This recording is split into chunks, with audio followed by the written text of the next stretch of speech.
Hello, everybody. Welcome back to RatCast number 2. Today we have James back. Welcome back, Mr. James. We also have Brennan with us. Welcome back, Mr. Darkshield, with his super secret identity, aka Brandon. Thank you. And today we have special guest, Mr. Brian, with us, aka Sharonan. Could you please introduce yourself, good sir? Hello and what up? It's the humble hacker from Chicago, Sharonan here. Nice to meet you all. Can you tell us a little bit about what you do? Right now I am dabbling in pen testing, mainly just doing content for our labs and stuff, and I'm transitioning into bug bounty. Really interested in that now, and I don't feel as dumb as I did about 2-3 months ago when I was still trying to work on a target, but I'm getting there. Do you guys ever stop feeling dumb? I don't. Like, for me, it never stops. Nah, I always feel dumb, man. I'll get on a target and I'll be like, why are they using 5 cookies? And then I'll Google like 2 of them and I'll be like, oh, they're fucking tracking cookies. And then like the whole thing that I had formulated, like the whole thing in my head, the whole plan of testing those cookies just out the window. And I'm like, well, fucking of course. Or you find like a key, like, and then you're like so sure that it's super secret. And you look it up and it's like an ad key or whatever, and you're like, ah, man, fuck you. Yeah, I feel you, man. Yeah, there's only 2 types of people. There's like the people that admit that their brain only consists of the Google hive mind, and those that don't. You know, it's just there is no knowledge except what's on Google. It's just we learn everything from there. Dude, Google is the shit, let's be honest. Like, well, what the fuck would we be without Google? I've been thinking about this. Like, if you want to fuck shit up, just fuck Google up, and then, you know, you kind of fuck everything up. Who's gonna use Bing? Seriously? Who wants to go through that torture? Half my clients used to. It's awful. And look where that got them. I was showing my friend the other day, my friend Nick, I was showing him how to look through DOM breakpoints with F12, right? And we were trying to do it with a PortSwigger lab, but the PortSwigger lab didn't have any DOM breakpoints. So I went to show him on Google, and I isolated the breakpoints for the search bar in Google. And it turns out that the search bar executes as inner HTML on the stack. And I was like, that's fucking interesting. So, I mean, I haven't looked into it, but that was really, I'm sure they have a protection for it. So just so you guys know, whenever you're investigating DOM things, don't look in the source. Don't inspect source. DOM is document object model. Everything but your source. Use your developer console for freak's sake. And like I get the feeling that a lot of people don't know this because they ask me how to abuse DOM stuff and they're looking in the source code. And like, step 1, learn what the DOM is. This is a strange and kinky conversation. I don't know what you guys are talking about at all. Sorry, I had to throw that in. Yeah, I agree 100%. It's maybe interesting for everybody to explain this. Like, if you have a web page, you basically have 2 components of a web page. You have your source code, which you can see, you can investigate, and then you have your DOM, your document object model, which is everything surrounding it, like your links, your history, stuff like that. And investigating that doesn't work in the source code because your website has to be running for it. Like, think about your history. How can the website know your history if it's not running? What is there is no history, so there can be no DOM, basically. I hope that explains it a little bit. I know it's still a freaking foreign concept. Fuck it, I should swear on it. We're demonetized anyway already. What I think is very important is that people, when you learn something, you learn it what it is. Like if you learn client-side templating intention, learn what a templating engine is. If you learn what cross-site scripting is, learn what a scripting language like JavaScript is. I know it sucks. Everybody hates JavaScript, but in all essence, it's full of exploits. So go and dig into it. I think James can testify to that. Yeah, I've written in Node.js for a while. React documentation and React writing for the front end was actually what exposed me to the DOM. And then when I was doing testing for a React app that I wrote, I was looking up how to debug it, and it said just use your console, use your F12 in Chrome, and you can debug your DOM elements with their listeners. And I was like, what? So that was my first exposure to any kind of DOM anything. And JavaScript is not that bad once you get down to like understanding how to read it. It's really simple. Yeah, but it takes time, and especially if it's obfuscated JavaScript, it's annoying as hell to deobfuscate it, but taking the time to do it is really worth it. Looking through your JavaScript is something that is very important, and especially as a pen tester, because like that's where you find like the real gold stuff, you know, you're the first one to test. So JavaScript is gonna be your gold mine in the beginning. If you want to find secret hidden endpoints, like here's a tip for everybody. If you want to do something, go the extra mile, and that will help a lot, because going that extra mile will ensure that you're doing things that other hackers are not. And if you want to hack, you should do things that other hackers are not doing. You should, if you're a pen tester, always do the things that other people doing as well, to a degree, because you need to guarantee that level of coverage. But if you want to be like delivering that extra mile, do deliver that extra mile. Like when we pen test, we don't just deliver a test plan. We deliver a ready-made framework. Here you go, run it if you want. You can repeat our tests with the click of a button. That's what I want to do. I want to differentiate myself in that way. And I think having a differentiator as a hacker is very important. I don't know what your guys' opinion is on that. Yeah, I mean, you know, the whole hacker idea and hacker spirit is to think outside of the box. You know, I mean, it originally was born that way. It was built that way. That's how the standards that we have now have come about. But the problem is, like any other industry, it's become, you know, kind of flooded. And when that happens, companies will build methodologies which are important to have standards in the industry. But what methodologies sometimes do is create complacency inside the industry. So then you have a mass amount of people that will just follow the same tracks and say, this is the track you do if you're a hacker, while you're sort of losing the spirit of, hey, this is great, so I can test against these things. But what happens if I try this weird method here? What if I take the toy apart piece by piece and examine every piece, and maybe I'll find something, or I'll make it do something that somebody else hasn't done yet.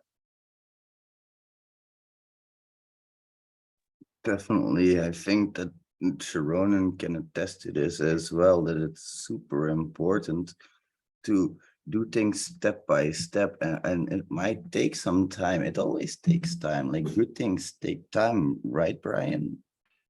Yeah, I mean that's basically like how my stuff goes, where like I've gotten a lot better with my methodology, because like once I started to slow down and get more into like the in-depth stuff of the commands, like when I would see other people like do like their like walkthrough videos, and then I would be super confused, and I would do it on my own, and then I would like start nitpicking, like, okay, why am I using this one command for this, or why am I using only this one application? And I started like diving like mad deep in it, and I think it made me like definitely a lot better like as a hacker and stuff. So I'm like out of my like script kiddie mindset and whatnot, and I'm able to have like a solid like plan of how I would go after like a target now, you know. And it's like enumerate, damn it, enumerate at last. I don't know how to end that.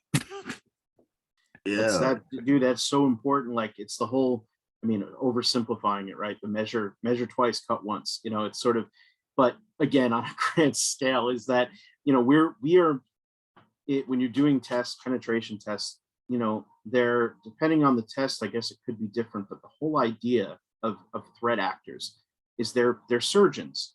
Yeah, there's some that spray their cyber bullets everywhere. But the real scary ones are the surgeons. They do research for 2 months just so that they can plant one attack that they know will work because they've done recon, passive, active. They know what every single employee in that company has had for lunch for the past 30 days. And it's just, yeah. definitely. And you know what makes people like that even scarier is that there are hidden surgeons around as well. Like the thing is, a lot of people, they will confuse beginner friendliness with noobishness, and that's a great thing, because if you aim a lot at helping getting beginners in this field, you'll get confused a lot by somebody who only knows beginner stuff. But then the real, like, it's sort of like a filter as well. Like what I found is that the real good jobs start finding you, and that's interesting. Like the world of pen testing is kind of exploding right now, and you have a lot of crappy clients in it as well. I'd like to bring that topic up for a moment. I don't want to be too negative, but there are clients who will literally want their entire system tested for $100. And it's not a small system either. And it's those kind of clients that I kind of want to avoid as well. Like, if we talk about $100 an hour, that might be a different story, but I'm not going to test for $100 in total, where it's going to take me like 40 hours to test something, or even more than that, sometimes up to 160 hours. Like, these things are not, our skills are hard to market, I think. Do you guys feel the same way about that? Most definitely. Yeah, I know. So before I started bug bounties and anything like that, I tried to build my own cybersecurity service, and I tried to cater to people who only would pay, the $80 to $100 or whatever a month. And I noticed that nobody wanted to pay it. Nobody advertised, whatever. Nobody was down to pay that. And B, it took me over 2 weeks to get this shit done for one company. So I was full up and not even making any money off of it. And then you fast forward to this where I actually understand like what my knowledge and time is worth, and I'm like, that's not even near what should be done. Yeah, because like, let's be real, there are pen testing companies that make like insane amounts of money, and they hire pen testers for literally like almost next to no money at all, which kind of like it's, I understand that there are market values and blah blah blah, but like, shouldn't we reward the people that are fighting this good fight for us every day? Like, that's kind of my take on it. Like, we can fuck shit up really badly, but we choose not to. And like, it can bring us into trouble. That's one of the reasons, but also one of the reasons I think that most people in this room, if not everybody, just wants to help.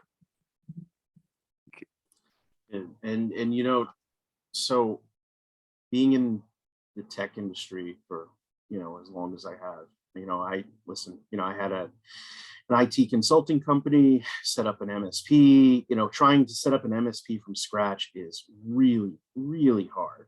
Managed service provider. So IT subscription service is sort of like your cyber services, for a monthly model. And what we saw in a lot of the research and a lot of the trial and mostly error is that, a few things is people, you have to teach people about the worth for them to understand it. So what that means is that when you have a client that says, listen, I'm not paying more than $75 an hour, you have to say goodbye. That's it. I mean, you can't, you can try to convince them, you can try to do that, but if people take their car to the mechanic charges them $80 to $100 an hour, even for the cheaper places, at least where I am. They pay, they don't question that. They just pay it. They just say, wow, yeah, I guess that is going to cost $300. The thing is that IT at one time was very specialized, and now it is very common. You know, companies have adopted it more and more, and that spreads the knowledge of how much the wages are worth, the hourly rates are worth, and then it becomes normalized. So then things like pen testing, very foreign for most small, medium companies. They don't even know what it is, let alone that they have to do it. And we're entering in a time where it's not just the gigantic companies that need it done. It's everybody needs security, because cyber attacks are so common, so prevalent, that every mom and pop shop, you know, every business that has 15, 20 people in it, they need this. So we're in that period right now where it's going to be a little difficult, but we have to kind of teach people about what the industry is worth, and eventually it'll be more normalized. Definitely, and that's kind of our job as well, to inform people about the threats that are kind of lurking around the corner. Because let's be real, we are surrounded by cybersecurity experts, a lot of them. So it's kind of easy for us to not see how little is known about cybersecurity in the general populace. And I think it's important to not call ourselves pen testers or hackers either, but cybersecurity professionals. We've brought up this point before. So we don't scare people away. It's like, hey, we want to protect you. We don't want to attack you per se. We're going to do it, but we're going to do it to protect you. Anyway, I'm sorry about that whole rant. Mr. Beers, you had some questions from the chat as well, I believe. Oh, yeah. Oh, yeah. Maybe we can answer some of those. It seems interesting. Yeah, let me just unmute myself instead of fucking pushing the space bar. That didn't work too well. Okay, so there's two questions here that really stand out to me. The first one is, what mistakes have you made and what things have you learned in your hacking journey? Like, what are like the top 5 most made mistakes and the top 5 things learned in your hacking journey thus far?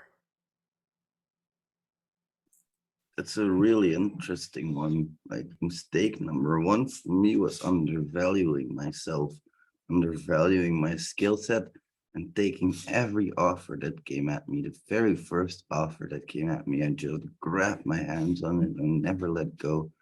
But I should have realized my value a bit more, and I still to this day have to do that, because there are a lot of offers, like QA offers, coming at me, and I want to take them kind of, but I also don't, because I know that I'm much more valuable than doing QA like I did before. The thing is, testers are ravagely underpaid, in my opinion, even just software testers. Like, they are the quality gates to the production, to the big public. And what do? We pay them a lot less than developers. Good job. Anyway, that was mistake number 1 for me. Mistake number 2 was digging too deep into one vulnerability type in the beginning and not going generalized enough. The thing is, as I learned to hack, I went over my issues again and again and again, and I still do that to this day. Whenever I'm bored, I start again with the first issue type that I know, and I go deeper into it than what I've known before. Very important in that are notes. So one thing I did learn, a good thing, is note taking. And also another thing that I did learn was to value my time much more than I did before. Like, my time is very limited, and I should realize that. A big mistake that I made in my technical hacking journey was over reliance on automation without knowing what it really did in the beginning. I followed these big names in the industry that had a really good methodology set out for themselves. And I wanted to follow it because I sort of understood it, but I didn't really understand it. That's the next mistake I made, is not understanding things enough before I went with it. So to say, like, I went with these methodologies without really understanding them. I'd say that's about the things that I can think of. Maybe somebody else has something to say on this.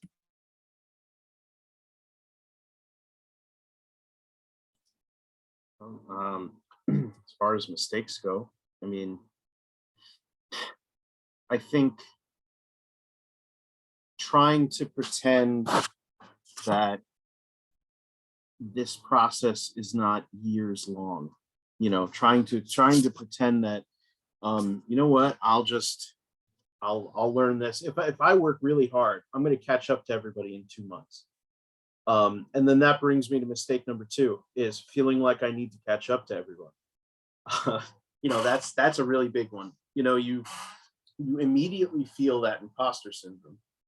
And the first reaction is, you know, let me shove that knowledge into my head so that, you know, I'm not embarrassed when I go to talk to X, Y, and Z, or, you know, I don't know what anybody's talking about. And, you know, it is so vast and so wide that it doesn't matter. You've heard this a million times, but it's true. The only person you should be competing against is yourself. You're a scientist, you're a researcher. You're not, you know, yes, we gamify everything. And you've heard me talk about that before. I think it's great to get people interested. But the problem is that it should not, that the whole purpose is not for hacking to just be a competition between hackers. It's meant to be real live research into this cyber world that we're all connected to. So for the betterment of, you know, society, to protect people. Anyway, that's a couple of mine. Maybe just to quickly pick up on a couple of points there. If you're suffering from imposter syndrome, I invite you to come work at a theme park for just half a day. I promise you it'll be gone within the first hour. Like, the stuff people do, oh my God, how? Like, how? Anyway, that's beside the point. Like, we warned them 6 times not to pull out their phone. What did they do? They pull out their phone. Yeah, of course we have to stop that thing.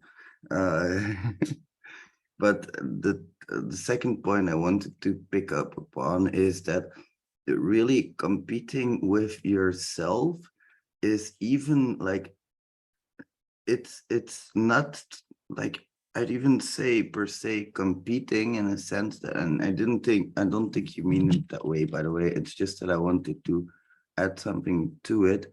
I think it's very important to always remember that you just have to keep growing, and that's kind of the mindset. Like, and every single day, a small bit means that in a year's worth, you will have done 365 small things, which is no longer small. That's kind of getting massive.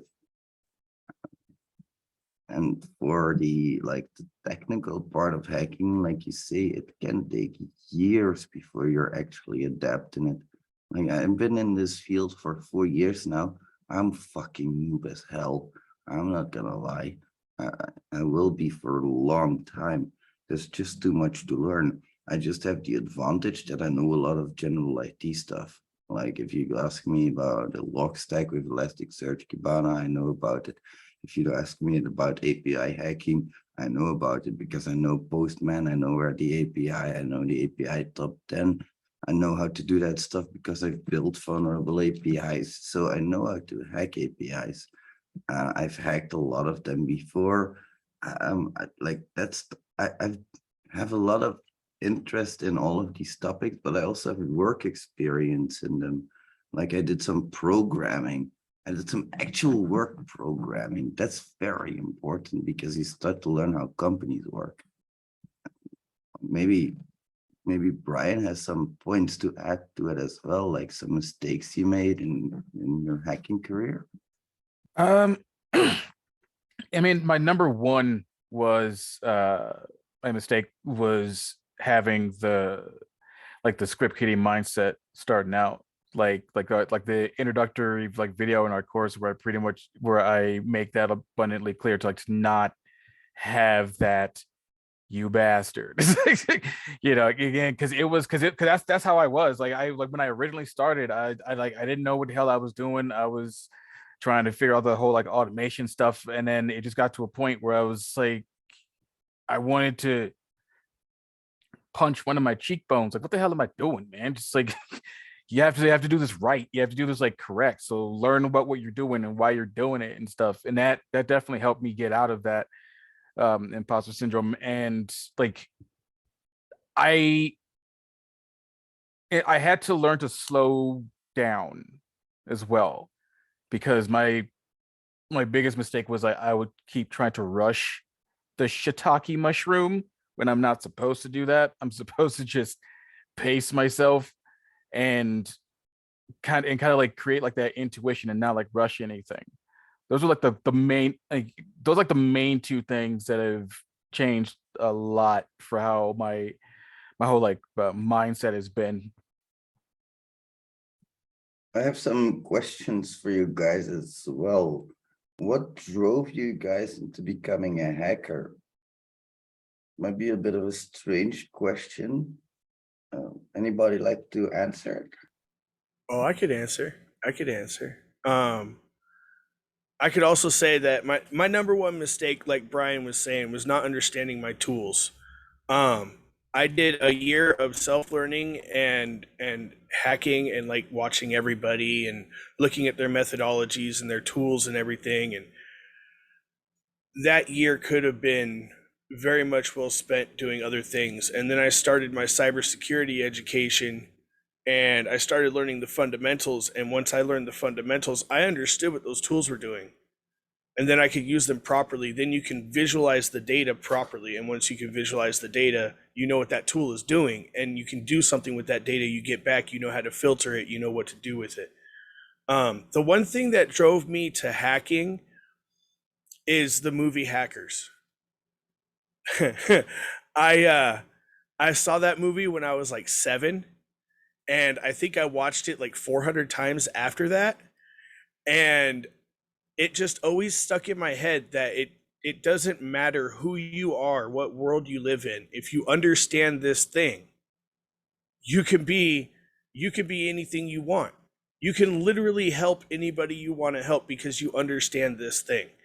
And it's not about who you are. It's not about, what you look like. It's not about how you talk to people. In this world, it's about what can you do with this? What kind of research have I done to where I understand this thing and I can teach it to other people? And it's all about sharing, and I love it so much. So that's why I wanted to be in this community, because you get to learn things, and it's not about proving your worth. It's about proving your research. You're a scientist, and it's just so amazing. Totally agree. Thanks a lot. Brian, what drove you to become a hacker? Yeah, mine's a lot similar to James, and yeah, I actually watched that movie Hackers, which I initially thought was a comedy, 403 times, so 3 extra than yours there, sir. but it was, I just like my entire existence, I never really fit in, and I've been kind of like sprinkled out in multiple groups of just different people. Like I was always with like the skaters and like the golfs and the rockers and stuff, and then a lot of like the hip hop people. So I never really had like my own like spot to where I feel comfortable in. And then watching like Hackers and just seeing how all these like different variations of people, and also watching a show called Leverage, where the only hacker on there, played by Aldous Hodge, was black. So that really made me go, okay, somebody who looks like me can, like, this is something I feel I can do and stuff. And then once I got in the community, it was the first time that I felt like I belonged, because it was so inclusive, where I didn't feel like I was like odd man out. I felt like I was like part of like a group, and stuff. And it really like helped me grow as like a person, like in the hacker and stuff like that. And that's where I was like, all right, I enjoy this right here. You know what I'm saying? And that's what's like drawing me more into the community. People celebrating people for being who they are, man. It's amazing. Definitely, for sure. That's why I love this community as well. It's very welcoming, and it has been from day one. Definitely. Brandon, why did you want to become a hacker? Well, I did watch Hackers, and I did enjoy that a lot. But so my motivations come a lot from the love of the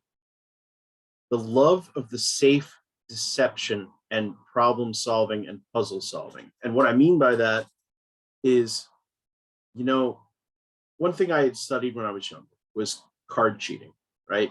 And like, you know, ADHD makes you pick up a whole bunch of different, you know, things for short periods of time that you love so much. So you do it for endless hours until you lose interest, then you move on to the next thing. So for a while, it was sleight of hand and card cheating. You know, my grandfather would always show me magic tricks, things like that. And the idea that just with your hands, just with your mind, just with something you're doing is able to circumvent, you know, the human psyche, is able to create an illusion or you know, pass by those checks without a stage, without, you know, anything like that was amazing. So it was sort of like, this is between that in combination with the fact that you can, I mean, let's be honest, you hack shit and it's legal, you know? It's like, I have that curiosity, but I've been a family man from a very young age. So I have a lot to lose from very early on. And, you know, I want to direct that curiosity into something that I could do. And, you know, pen testing is that it's I get to attack and have the full confidence that it's okay that I'm attacked. Definitely, that's a great peace of mind, for sure. By the way, sorry if I was laughing. It wasn't that your story, Brandon. It was just Oh, I seeing know what it Jim. was. Like, it's I was huge trying not as to laugh. flamethrower. That was the biggest hit I've ever seen. I mean, the other part, I guess, by the way, is that you know, man, there's something really satisfying. I don't care so much about the money. I don't care about that. It's that there's a puzzle, there's a way in. I know there's a way in. There's a way to get by this. And I have to figure out what it is. And I'll drill at it, I'll research it. There's a puzzle to be solved, a wall to be broken, a way around what's in front of me. And it's challenge after challenge, and it's all with your brain. It's like there's no limitations as long as you have a computer and the internet. It doesn't matter if you have a gaming PC. It doesn't matter if you paid for your burp subscription. You know, those things just make things easier in some cases. But if you really want to, it's all right there. The entire world is at your fingertips. I dig that, man. I dig that. That's, yeah, the whole puzzle thing. That's exactly, because it's all based on logic, man. You know, and when I was a kid, my dad was a completely logical person. He was a nurse practitioner that majored in psychotherapy, like logical. And that got really drilled into me when I was a kid. And so now I find myself completely understanding logical processes and the patterns and everything that has to do with what I'm looking at, because it's logic. If it wasn't logical, it wouldn't be cleared to be put out. You know what I mean? It has to be written logically for the program to work. Definitely. Yeah, like that's something that's always attracted me to this field as well. For me, I just wanted to become a hacker because I just want to fuck shit up. So like if you guys like that's about your past, but where do you want to be in a year? Any takes on that? Sorry, I was laughing about the fucking shit up part. I just keep remembering about that scene in the first Iron Man when he blew the tank up and just like walked away from it. um, for me, I definitely want to actually be somewhat decent or good at this bug bounty shit. I'm slowing down like a lot, and I'm like trying to I'm working really hard to try to get good at it because I'm filling in that extra gap, getting really good at pen testing, but then like the web stuff is like something I want to be like well versed in as well, and be like another community of a bug bounty community and stuff like that, being successful in that.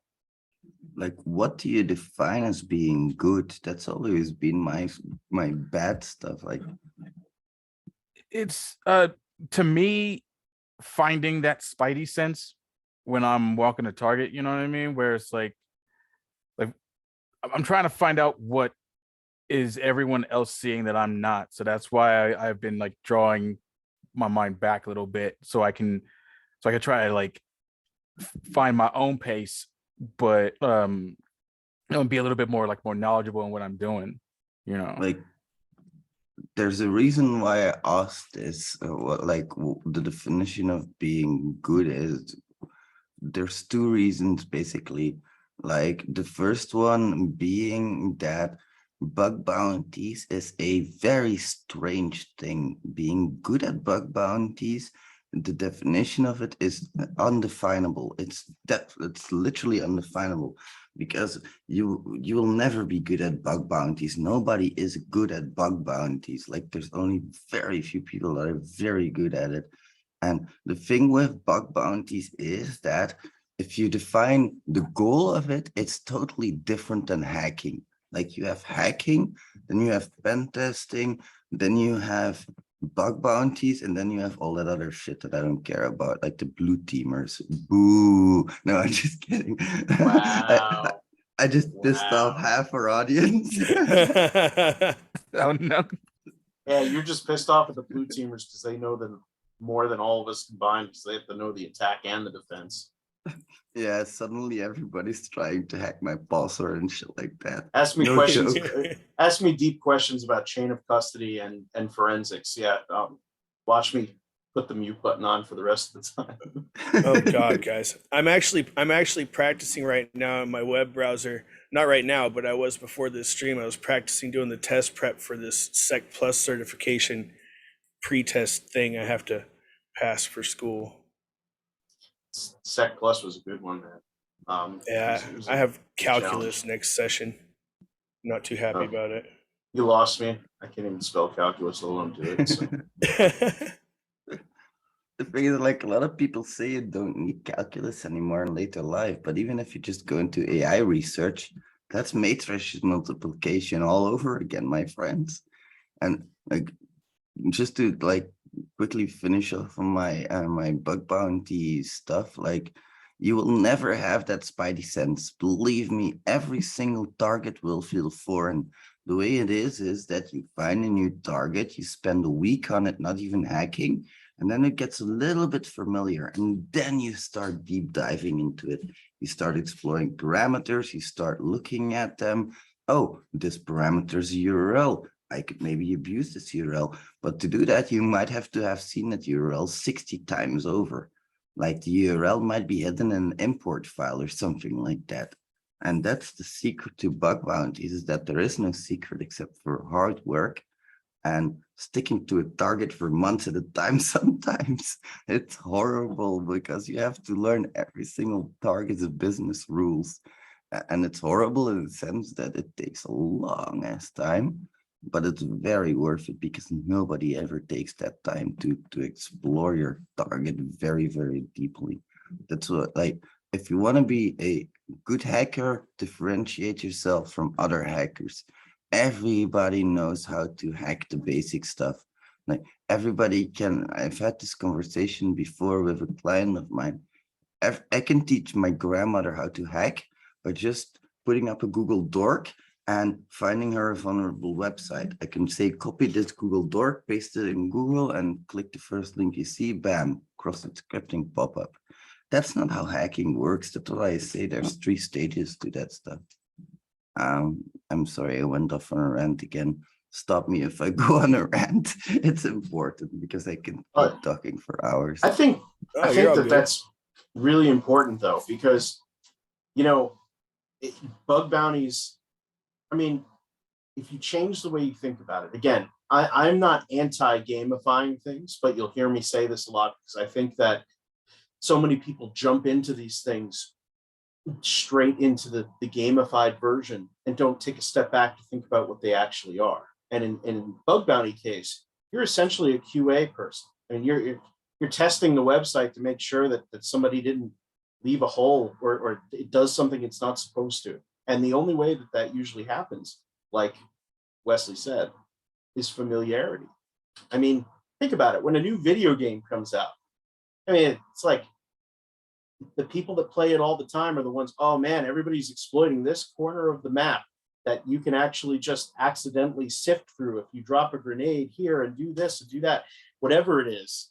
It's that they understand the thing inside and out. They're so familiar. It's like their own home. And when you are able to bond with a target that way, where you're not just, oh, hey, I'm here to test for XSS. Let me just do that. You're here to get to know them. You're here to find out what they're supposed to do, what it's supposed to look like. You want to get familiar so that when you see something that's off, you're going to see it right away. You're going to get that spidey sense because it's going to feel like your own home. I mean, sure, there's low-hanging fruit, but the reality is that shit's gone within 24 hours, maybe 48 hours. It's just gone. People, and the people that have that down are the ones with the automated scanners ready. They probably don't even actually hit the button. It's probably just monitoring HackerOne for when something new comes, and it just grabs the URLs and just scans them and submits the report while somebody gets a soda in the other room. So anyway, that's then they get an email. Yeah. Then they get an email. Yeah. Yep, No, exactly. I've always told people, man, on my channel and everything, and I mean, Wesley's seen it, it's within my recon process to go through every JavaScript file. And I don't talk about just the main JavaScript files, just every file. Go through every file, even if it's a default file for jQuery. Go through that file and understand what that JavaScript is doing, and keep those files in your notes. Keep them accessible. So a month later, after you're done with recon, you've gathered all the data on your target. You have all of this picture of what it looks like in code. You can go visit it through Burp Suite or a proxy or even your browser and look at the code on the site, click the buttons, watch the waterfall go, and understand how it's making calls and compare it to the data that you already have. And then you'll have a full picture of what the site is supposed to do a lot faster than if you were to just walk through it like a lot of people do. I mean, they spend like a week walking through it and then they think that they can just go and start trying attacks and stuff. And no, I take a month and a half recon on every dark box target. That includes bug bounties, all of that. It's a month and a half. And the last week of that, I actually have Burp Suite open and I'm doing stuff in Burp Suite with a proxy. The rest is all gathering data from open sources, from JavaScript files, all of that. Yeah, and like people don't realize the power of comparative tools. Like you can compare a JavaScript now to how it was like a month ago, and you can immediately see the differences. And you can automate that stuff as well. Like your target lives in an agile process. We live in an agile world. Agile means, like, I don't know if you guys know this, but you have several development methodologies. One of them is agile. Right now, we're also turning big into DevOps. Stuff like that means rapid releasing, which means rapid new releases for us to test on. So retest your targets. That's why I say you can stick with the same target for years at a time if they're having a bug bounty program open.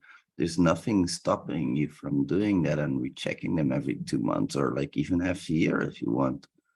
Like often a lot of the same bugs will be reintroduced. Like I say often, but like often is a relative term, of course. Like the same bugs will be reintroduced because developers like you and I were developing the same program. We have the same source code on our computers. I'll go on holiday for a month. I'll come back. I'll check in the source code. The other person is not reviewing it properly. And I still had a deadly bug in my source code that has been fixed while I was on holiday, but I commit that bug. Well, there is your bug again, even though it might have been fixed. So retesting is definitely something you should do sometimes. Like don't retest until infinity either, but it's super easy to set up a Postman collection that recycles tests every few months. Like it's literally, if you have API tests open anyway, it literally is no work at all. You just literally click create collection and you select the runtime. Or if it isn't a collection yet, you can literally, it's so easy to use Postman. You can set it up, and if you don't know how, go check out my channel. I have like a 4-part series. There's enough free tutorials out there. Like just set up your authentication in Postman and then make your calls. And the thing is, like, if you don't know what I was talking about right now, you need to do some more research before you go into bug bounties. It's a hard truth, but I'd rather be honest than have you waste time. Like the thing is, these things are basic things, and the problem with that is that if you don't know what I was talking about and you will encounter some problems in Burp Suite, you will not know how to fix them yourself. And that's a big problem. Like knowing your tools is one thing, but knowing your tools to a degree where you can fix their problems is a different thing. Like SQL Map. SQL Map is one of the most misused tools, in my opinion. A lot of people will run it unauthenticated, will only run it on get data. There's so much more that you can do with that amazing tool, but you need to know how to use it first. And a lot of people don't know about authentication headers, for example, about what a method is, what a get versus post versus put, what the difference between these things is. And they do want to get into bug bounties. I see this a lot, and the first thing I would tell these people is learn that stuff. Learn the basics of web, learn the basics of API. And if you don't know them, the biggest problem is anybody can do bug bounties, but you will have to be extremely diligent and persistent to find something at that point. Like I can teach my sister to do bug bounties in a way that if I only tell her to hunt for IDORs, change the identifier numbers to a different number, they can test proficiently because they're testing for IDORs. But that's such a small thing. And if I only tell her that, they will never know to change the request method, to always try when it says get, to always try a post and a put. Like you always have to try different things, and they will never know to always look at import files to see if we have identifiers there.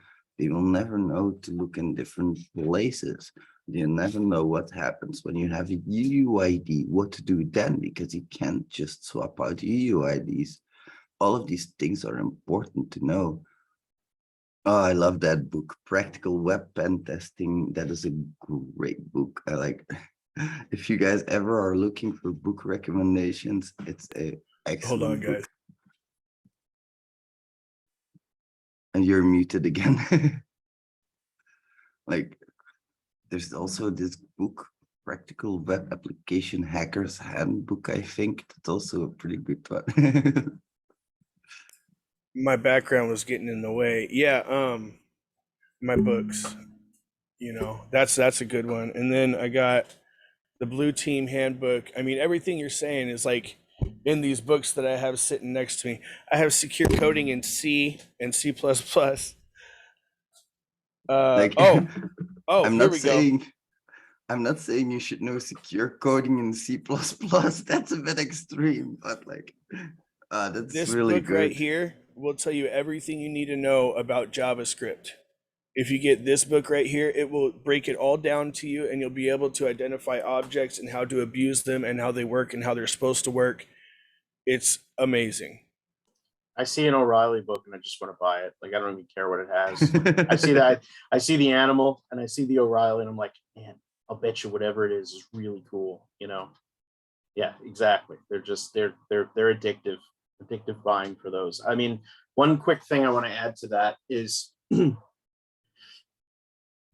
one big thing I encounter with talking to other people is the feeling that everybody has found everything. This is a big one, right? So you got to go into these things like a relationship. Doesn't matter how many times you've been burned before. You got to fall in love with the next target like you're the first one there, as Wesley always says. But also think about things like Log4j. How long was that sitting around before somebody just like, hey, I found this? And that's a gigantic vulnerability. That could be you. That could be any of you. It just takes someone to find it. It's sort of like mining for gold. You know, it doesn't matter how many people have been in the mine. You know, you just have to dig in the right place and you certainly can find. And there will be enough bugs to go around. It doesn't matter if you're learning for the next 5 years. Guess what? When you're done, there's going to be bugs waiting for you. It's not like everybody has just sucked them up. Maybe a small thing to add to that is if you want to make money, don't go for the future things that are coming. Don't go for Web 3.0. Don't go for car hacking. Don't go for any of that futuristic shit. Right now, we're still exploring website hacking, let alone API hacking. And APIs are already turning into ancient technologies. I haven't even opened my mouth about WebSockets yet, which I've only been I still remember when WebSockets weren't even in Burp Suite, my friends. Like, Jesus, the WebSockets are like coming up now. And the thing is, like, a lot of people, I know that you're gonna be able to make future money in these future technologies, but right now there's no money flowing in yet. And like Brandon said, it's good to know the things that other people know, and you don't have to be the first to research into a very incredible topic, because that means you get recognition. But it doesn't always mean that you reach your goals. Your goals might be to pay your bills. That's not the case if you do that kind of research all of the time. Of course, you can make money with it. But if you want to do something impactful, do something that companies are looking for, find the problem and fix that. My biggest problem is that pen testing companies, and I'm sorry to say this, but some of them has been behaving a little bit unethically by just performing vulnerability scans and calling it a pen test. Like, that is not really the way to go, in my opinion. So that's the problem I saw, and I tried to fix it. Another problem I saw, nobody's interacting with business logic and logic flows. So I'm gonna do that. Like, if somebody's avoiding it, I'm going to do it. Broken access control, IDORs, it means that I have to retest my application, the entire application 6, 10, 20 times over. But I love doing that shit, man. I have autism. Give me that application. I'll go over it again. And the problem is, whenever I'm done with my target, whenever I feel I've exhausted everything, I kind of feel empty inside. Like, a relationship that has ended for a while, you know. I know I'll return to it, but Bro, it always gives me a sad face. Like the last report I had to write for you, where I wrote it and I was like, okay, I've exhausted everything I could do, and there's nothing else that I can test for. And when I sent that to you, I was like, fuck, what am I gonna do? yep, exactly. And especially as like a business leader, if you're in between assignments, it can get very confusing sometimes. But like, for me at least, I try to always make sure that I focus on things where I think I can make a difference. Like, I aim at beginner stuff because I can make a difference there. If somebody's a media or a senior, I don't need to train them. They can train themselves. Like, who needs a training after they become a meteor? Like, okay, you can find like very experienced people that host experienced trainings, but that's not my cup of tea, at least not for now. And like, another, like, just maybe one last question, and I'm sorry, then I have to go again already. because I have to get up in the morning and it's 1 a.m. But like, if you guys had to pick one tool that you could use and the rest no longer, just one specific tool for hacking, which one would it be? Mine would be the Chrome developer tools or the browser developer tools. I picked it already. You guys can't pick it anymore. No. I'd say Postman. I love Postman as well. It has a very great utility and you can hack a lot of stuff with it. I'd say VS Code And that's a good one as well. if I had to choose one.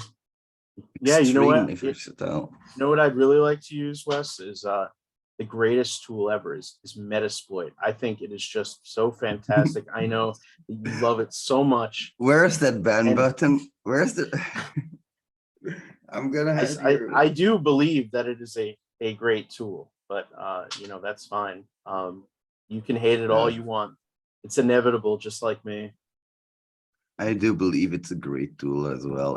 I joke about it a lot, but the thing is, like, anything that makes our life easier is a great tool, but we just have to know how to use it.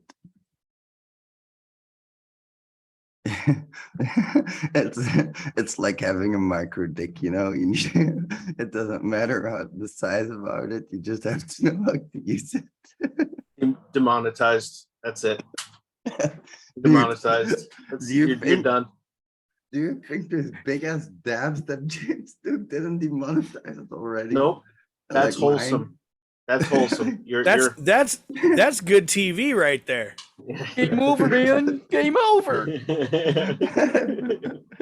Brian, you definitely got to hit me up on Twitter though, bro. If you wanna collaborate on a bug bounty target and level up your game a little bit, bro, I'll help you out. I got you. Yeah, dude. Yeah, just like, hit me up like in the DM. I was trying to look for like for your YouTube channel in Shiitake, but I couldn't find it. But yeah, I don't have a YouTube channel yet. I was on Twitch. I just took a 3-month break from Twitch so I could get a YouTube going. oh, right on. Yeah, It's Everyone shoot me a JBeers11 on Twitch. JBeers But 11, I bro. don't- Okay. Yeah, I don't know your Twitter. Oh, it's my handle, Shy Ronin. With no dash though.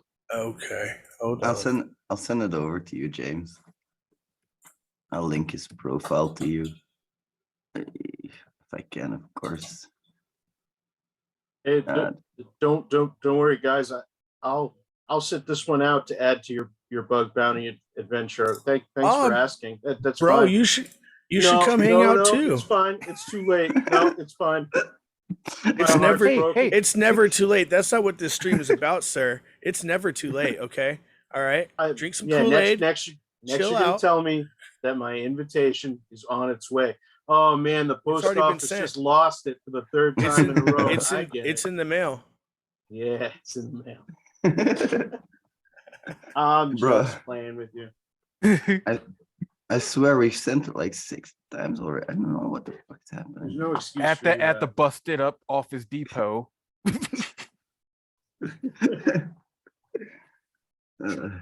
Before we go, I'm gonna give you guys some pretty pictures here. I'm gonna perfect. Oh, taking off the sacred plastic. Yeah, I love doing that. The Beautiful. sacred protective plastic. Now I can scratch it up all over. Finally. I don't have a rig as big as yours, James, but I have a minor version of my little dapper. Mine's bigger than my fucking head, bro. I feel really inadequate right now. I don't really smoke dabs. I eat edibles, so like I just decided to come smoke dabs on stream. But my wife bought this because she couldn't find a rig big enough to give her a big enough hit. She takes huge ass dabs, bro. Like fucking yeah. Yeah. Why did you have to make it like? Have you like all you like Whovians? Y'all like watch Doctor Who and shit? I do. Yeah, I'm actually, Yeah, obsessed. it kind of felt like that 50th anniversary when 10 and 11 were comparing their Sonics and stuff. Yeah.